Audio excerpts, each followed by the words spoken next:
Start speaking like a native. Stop using the phrase, how are you? We all know that the phrase, how are you, is very common in English learning, especially for beginners.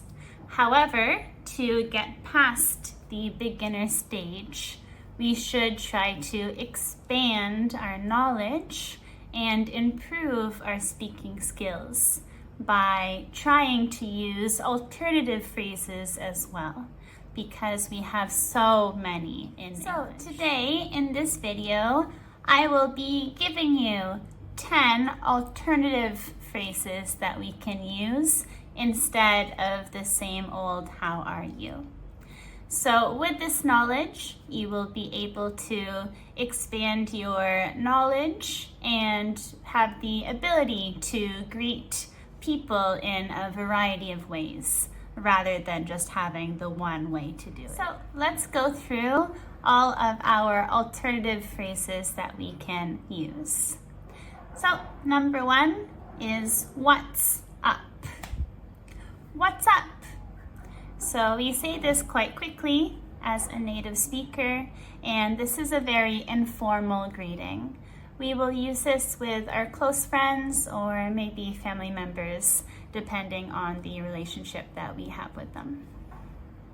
Number two, how's it going?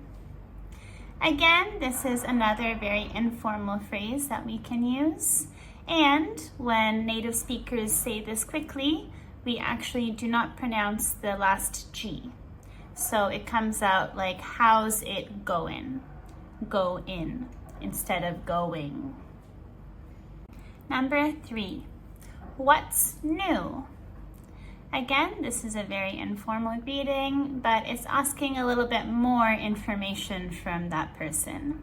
So if you ask somebody what's new, maybe something interesting has happened in their life since the last time you spoke to them. So then they can say, oh, I got married, or I had a baby, or I got a new job, to answer that question. Number four, how have you been? So we use this phrase a little bit differently. We will use this with somebody that we have not seen for a long period of time. So how have you been? I will use this with family members, relatives that I have not seen for maybe a few months or a year.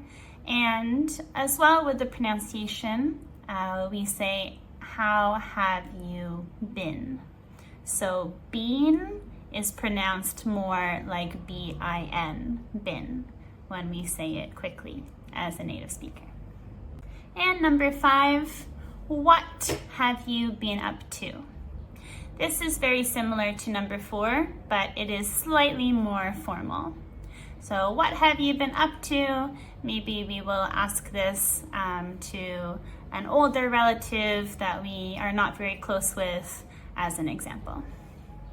Number six, how's everything? So we use this just in general to ask anybody about their overall life at the moment. Again, very informal. Number seven, how's life treating you? This is a little bit of an idiom that we use. How's life treating you? Means that, is everything been good? Like, have you been lucky? Have you been getting everything that you want to get? Or has it been a little bit difficult or rough? Number eight, what's happening?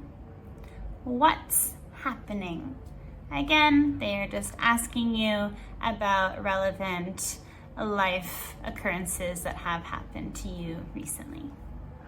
Number nine, how are things?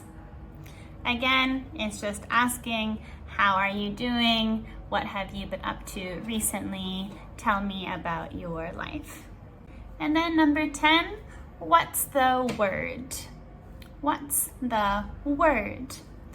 This is not as commonly used as the other phrases, And again, it's used as a bit of an idiom too. What's the word?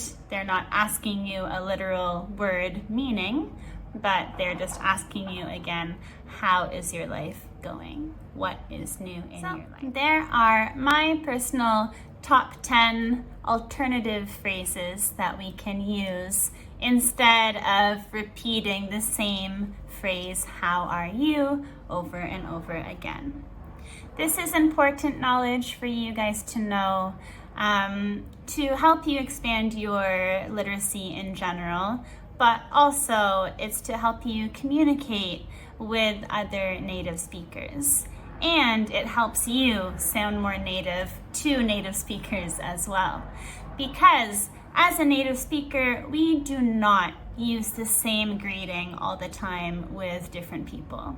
We always use a variety of different greetings instead, because this shows that you have the extensive knowledge of how to greet other people. And depending on the situation, if it is formal or informal, the greetings will be slightly different as well. Thank you so much for watching this video today. I hope that it was helpful. Make sure to click subscribe and follow on both my YouTube page and on my Facebook English learning page. Thank you again. Have a great day. Bye.